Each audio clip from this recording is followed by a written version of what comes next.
Picture this. It's the early 2000s. If you wanted to place a sports bet, you literally had to study text on a clunky TV screen over breakfast, grab some physical cash, and actually cycle down to a local betting shop where the bookie probably knew your entire family. Well, fast forward to today, and that whole experience, it's been completely, irrevocably transformed by the smartphone. We now carry an entire digital casino right in our pockets, plugged into an algorithmic grid 24/7. So let's dive right into this explainer and pull back the curtain on the modern, multi-billion-dollar sports betting industry, starting with the absolutely unprecedented scale of the money involved.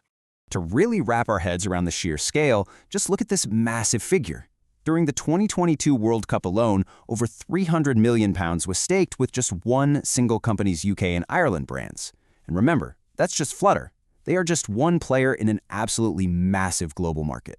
And honestly, the projected growth is even wilder. With the expanded 104-match format coming for the 2026 World Cup, the event is expected to generate a record-breaking $50 billion in global bets. $50 billion. That is easily going to be the single most lucrative sports gambling event in human history. And here's the kicker.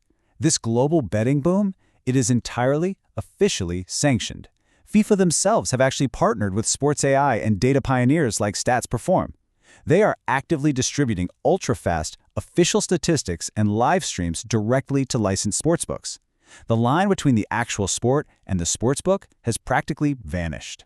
Which brings us to Section 1, the book balancing myth. Let's see how this builds our understanding of how bookies actually make their money. Now, if you ask Google or scroll through Reddit or even talk to some academics, you're going to run into a massive misconception. The popular theory is that bookmakers are basically just risk-free brokers. You know, they supposedly just tweak the odds to perfectly balance the wagers equally on both sides, completely eliminating all risk, and then just take a clean cut from the commission. But the crucial point here is that this book balancing theory is completely wrong. It's a total myth. Bookies absolutely do not mechanically balance their books to hit zero risk on every single event. The reality is they act way more like risk-taking insurance companies. They estimate the probabilities, accept huge risks on individual events, and essentially rely on the law of large numbers to earn their profits on average across thousands and thousands of bets. So let's look at the actual math in Section 2, the reality of odds. What's really fascinating here is how the economic data just definitively shatters that balancing illusion we just talked about. As you can see in this chart from economist Carl Whelan, 80% of betting volume is placed on the overbet in soccer matches. Why? Well, because fans just want to see goals, right? So bookmakers don't artificially shift the odds just to force underbets. The money is almost never perfectly balanced 50-50. They accept that unbalanced risk, and if the under actually hits, they make a massive, massive profit. Okay, so you might be wondering, if they're taking on all this lopsided risk, how on earth do they never go out of business? Well, because they guarantee long-term profit by baking a mathematical advantage directly into the odds. It's a concept called the overround. Basically, they set it up so that the sum of the implied probabilities for all possible outcomes adds up to more than 100%. And that excess percentage? That right there is the house edge. Furthermore, studies show they heavily utilize what's called a favorite long shot bias. Bookmakers intentionally increase their profit margin significantly on long shot bets. Because bettors are naturally lured in by the dream of a massive payout, they actually lose about 20 to 40% more on average on those underdogs than the standard overround formula would predict. Let's pivot slightly for Section 3, the high-tech arms race. This is where things get really intense. Behind the scenes, there is a high-stakes war between professional betting syndicates and the sports books. The pros treat gambling exactly like a stock market, utilizing a very specific attack plan. First, they use advanced machine learning to identify soft lines, which are basically just pricing errors made by the bookmaker. Second, they deploy rudders or beards to place those bets completely anonymously. And finally, they strike, siphoning money out of the system by exploiting those mispriced odds fast, before the market has a chance to correct itself. In response, the sportsbooks obviously fight back with their own incredibly sophisticated technological flowchart.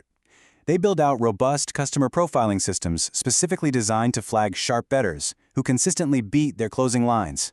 Once you're flagged, they implement dynamic, automated limits, sometimes heavily restricting winning accounts to betting mere pennies. Plus, they deploy advanced cross-platform fraud detection to uncover and shut down those hidden syndicate accounts. Which leads us to a pretty sobering reality in Section 4, the human cost. See, the exact same data infrastructure used to fight those highly skilled syndicates is also directly deployed against everyday consumers. According to recent legal disclosures from the High Court, betting firms compile staggering algorithmic profiles on their users, literally a DNA customer profile. We're talking about tracking over 186 specific behavioral attributes and compiling up to 19,000 data fields across all your devices. They even monitor things like your social media likes and your exact geographic location. The algorithm learns exactly when and how you're most vulnerable, triggering highly specific, targeted promotions directly to specific groups, primarily young men. And this brilliantly illustrates the industry's true, ultimate objective. For a lot of these companies, sports betting is really just the hook. Within 48 hours of registering, new users are typically bombarded with cross-selling offers for online casinos. They are using the cultural appeal of sports as a gateway to push highly addictive, rapid-fire digital slot machines and roulette, games where the house edge isn't just an estimate, it's an absolute mathematical certainty. So as we witness the greatest expansion of sports betting in history, moving from that neighborhood bookie to a literal supercomputer in our pockets, this is the ultimate question we have to ask ourselves moving forward. Are we really comfortable entrusting global sports and a brand new generation of young fans to a data-driven, dopamine-fueled digital ecosystem? It's a question that absolutely demands our attention long before the next whistle blows.